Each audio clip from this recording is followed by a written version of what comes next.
नमस्कार व्यूअर्स, मेरा नाम है क्रिस और आप मुझे देख रहे हैं मेरे यूट्यूब चैनल थिंक एजोरा पर या फिर मेरे फेसबुक पेज @थिंक एजोरा लर्निंग पर।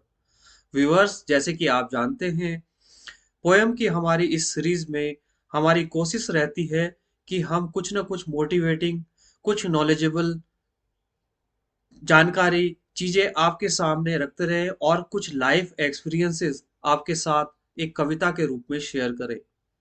तो व्यूअर, आज कविता की इस सीरीज में मैं आपके लिए लेकर आया हूँ किसान यात्रा को। और इस कविता में मैं आपको किसान के जीवन की यात्रा करवाऊंगा। आशा है कि आपको ये कविता पसंद आएगी। व्यूअर्स, मेरा दिमाग में एक ख्याल तब आया कि जब अभी आप सभी जानते हैं कि कुछ समय पहले सरकार ने किसान कानून लेकर आए थे और इसके खिलाफ जबरदस्त प्रदर्शन हुआ और अंत में सरकार ने ये तीनों कानून वापस ले लिए। व्यूअर्स, अगर आप पर्सनली मुझसे पूछें तो मैं इन कानूनों के पक्ष में था। हाँ, जरूर इन कानूनों में कुछ संशोधन की आवश्यकता थी, जैसे कि समर्थन मूल्य। समर्थन मूल्य जरूर होना चाहिए। किसान की फसल का एक न्यूनतम मूल्य को ही समर्थन मूल्य कहते हैं। समर्थन मूल्य निर्धारित करते समय सरकारों को ये जरूर देखना चाहिए कि किसान की जो फसल होती है उसमें सिर्फ किसान का ही योगदान नहीं बल्कि उसके पूरे परिवार का योगदान होता है, उसके परिवार के जन जन का योगदान होता है। क्योंकि किसान का संपूर्ण परिवार उस खेती को उगाने में, उस फसल को उगाने में लगा रहता है और बहुत कठिन परिश्रम होता है और बहुत कठिन लाइफ होती है एक किसान की। और व्यूवर्स, मुझे बहुत दुख होता है कि हमारे भारत एक कृषि प्रधान देश है, उसके बावजूद भी यहाँ पर हर साल बहुत सारे किसान आत्महत्या करते हैं। मेरी कोशिश रहेगी कि आज इस कविता के द्वारा मैं आपको किसान के जीवन की यात्रा करा पाऊं, कि ताकि जिन लोगों ने किसान के जीवन को नहीं देखा है, किसान के जीवन को नहीं जिया है, वो किसान की जीवन को जीवन यात्रा को समझ सके और इमोशनली किसान से जुड़ सके और समझ सके कि किसान का हमारे जीवन में कितना बड़ा योगदान होता है। किसान अन्नदाता है, ये हम सभी जानते हैं। दोस्तों, किसान की जिंदगी को एक कविता के रूप में समेटना बहुत ही बड़ा मुश्किल काम है।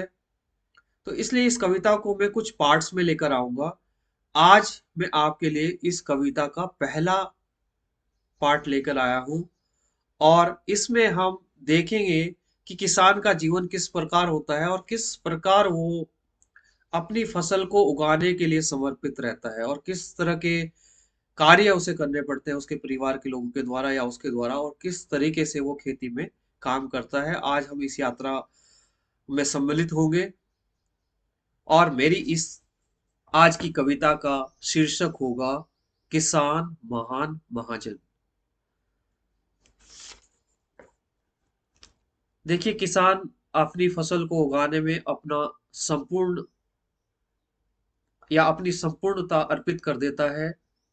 परंतु जो एक महाजन होता है, महाजन मतलब बिजनेसमैन, जो सेलर है, जो व्यापारी है, वो किसान की पीड़ा को नहीं समझ पाते और उनका मुख्य ध्येय होता है अपने बिजनेस को चलाना, अपने व्यापार को चलाना। वो उनकी कोशिश रहती है कि किसान से फसल के समय पर वो सस्ते दामों में अनाज किसान से खरीद लें, उन्हें फिर स्टोर कर लें और जब फसल का वक्त नहीं होता तो वो उन्हें महंगे दामों पर मार्केट में बेचते हैं। परंतु वास्तव में किसान को वो कीमत, वो दाम नहीं मिल पाता जो उसे मिलना चाहिए।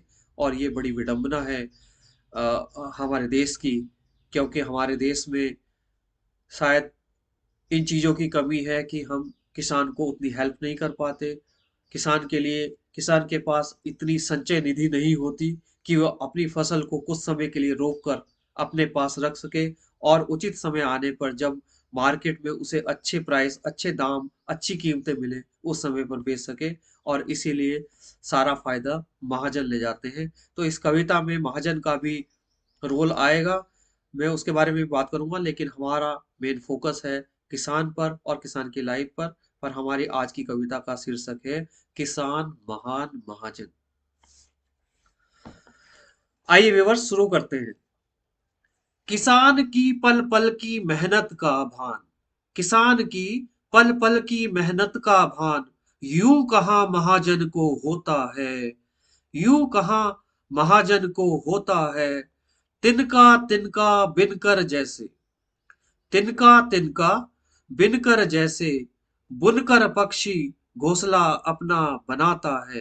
व्यूअर्स, आपने सुना होगा कि एक वीवर बर्ड होती है जो अपने घोंसले को बहुत ही प्यारे ढंग से बनाती है, बहुत ही सुंदर ढंग से बनाती है। और वो आ, कांटे के पेड़ होते हैं, खाले खाले की जमीनों में या पहाड़ों के आसपास जो पेड़ होते हैं, जो कांटेदार पेड़ होते हैं, वो आप अपने अंडे और बच्चे वहां देने के लिए बहुत ही सुरक्षित जगह होती है वो, क्योंकि वो कांटे का पेड़ होता है, उस पर सांप वगैरह भी नहीं चढ़ सकते और वो बहुत सुरक्षित रहते हैं, तो वहां पर अपना घोंसला बनाती है।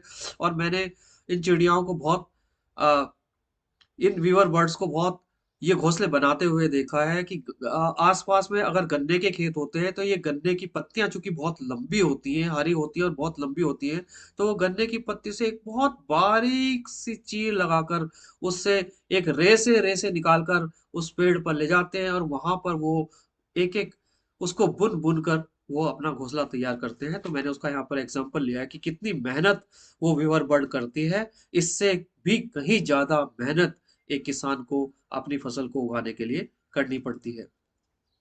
तो आइए व्यूअर्स बात करते हैं। तिनका तिनका बिनकर जैसे, बुनकर पक्षी घोंसला अपना बनाता है।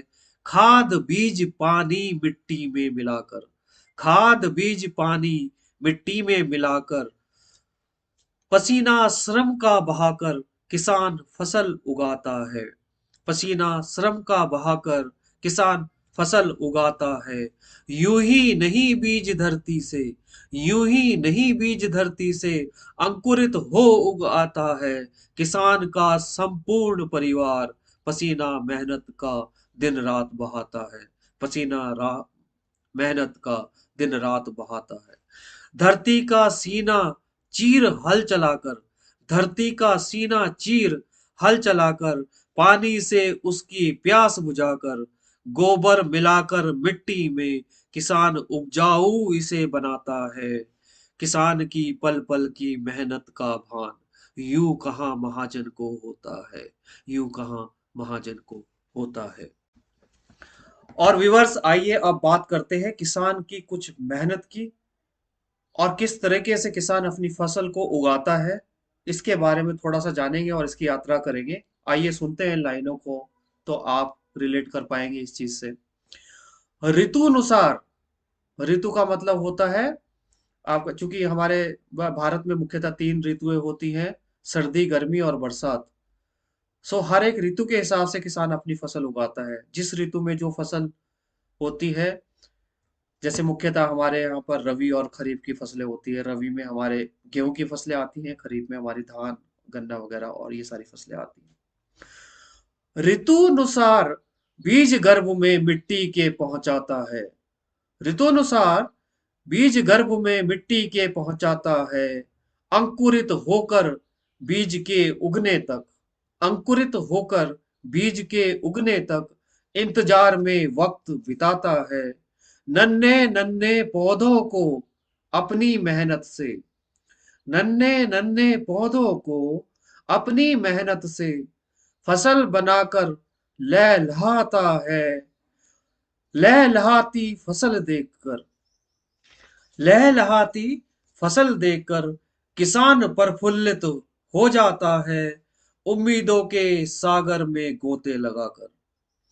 और व्यूअर्स, जब किसान पूरी मेहनत करके फसल को, मिट्टी को तैयार करता है, उसमें बीज डालता है, उसमें पानी लगाता है और फिर इंतजार करता है कि उस बीज से फूटकर अंकुर निकलेंगे और वो एक छोटे छोटे पौधों का रूप लेंगे। और फिर किसान अपनी फसल की दिन रात एक एक गार्ड की तरह, एक सुरक्षा गार्ड की तरह उसकी रक्षा करता है, उसकी सुरक्षा करता है, उसकी देखभाल करता है। और फिर एक वक्त आता है जब उसकी फसल खेत में लहलहाती होती है। व्यूअर्स, मैं आपको बता दूं कि एक किसान के जीवन में सबसे बड़ी खुशी उसे तब मिलती है जब वो अपने खेत में अपनी लहलहाती फसल को देखता है। तो उसके जीवन का जो परिश्रम है, या उसने खेती में जो श्रम किया हुआ है, जो मेहनत की हुई है, वो उसे लगता है कि सफल हो गई है। और उसकी खुशी का उस समय कोई ठिकाना नहीं रहता। तो आइए सुनते हैं। लहलहाती फसल देखकर, लहलहाती फसल देखकर किसान प्रफुल्लित हो जाता है, उम्मीदों के सागर में गोते लगाकर। उम्मीदों के सागर में गोते लगाकर किसान न जाने कितने सपने संजोता है। किसान न जाने कितने सपने संजोता है। कभी मानसून तो कभी ईश्वर को, कभी मानसून तो कभी ईश्वर को धन्यवाद हर पल देता है। किसान की पल पल की मेहनत का भान, किसान की पल पल की मेहनत का भान यूं कहाँ महाजन को होता है, यूं कहाँ महाजन को होता है। और व्यूअर्स, कविता के अगले पैरा में आइए यात्रा करते हैं। जब किसान किसान की फसल तैयार हो जाती है, खेत में लहला रही होती है, और उसको काटने का वक्त आ जाता है, और किसान उस फसल को काटने के लिए अपने खेत में पहुंचता है। उसकी कटाई की जाती है, उसकी क्या कहते हैं कि दुहाई की जाती है, उसकी गवाही की जाती है।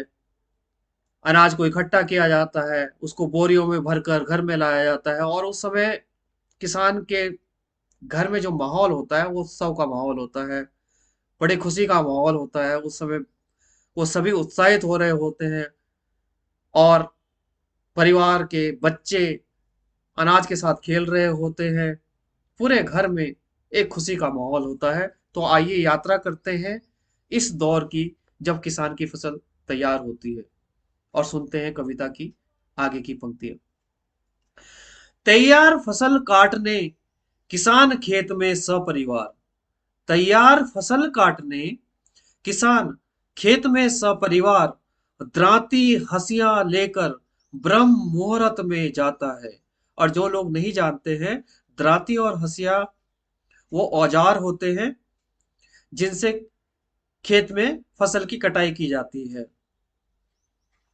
जैसे गेहूं की कटाई हो गई, धान की कटाई हो गई।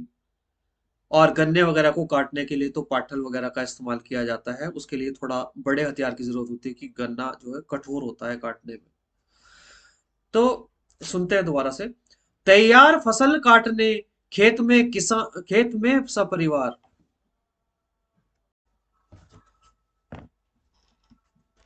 तैयार फसल काटने खेत में सपरिवार, तैयार फसल काटने खेत में सपरिवार, द्रांति हंसिया लेकर ब्रह्म मुहूर्त में जाता है।